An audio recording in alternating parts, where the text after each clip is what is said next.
Bonsoir à vous toutes et tous. Je suis très heureux d'être parmi vous ce soir pour vous exprimer les raisons et les convictions qui m'ont poussé à rejoindre la liste d'Aurore. Je ne suis pas natif de Port-Saint-Louis comme la plupart d'entre vous ici. Tous ces thèmes ils sont au cœur de l'élaboration du programme.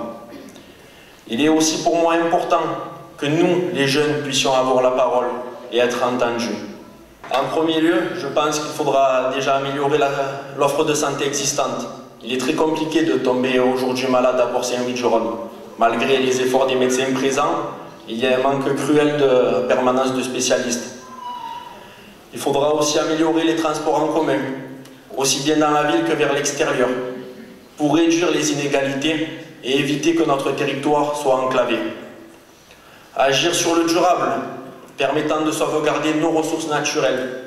Mettre l'environnement au centre du débat, c'est l'enjeu majeur de demain.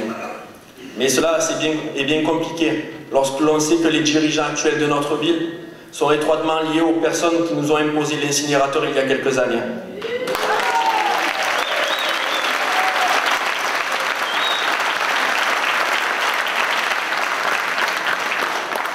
Nous nous trouvons aux portes de la Camargue, région admirée par sa biodiversité et très visitée par des touristes venus du monde entier, où l'écosystème plus qu'ailleurs est menacé. Nous avons pour mission de trouver un équilibre entre le développement économique et social de notre ville et les contraintes extérieures existantes.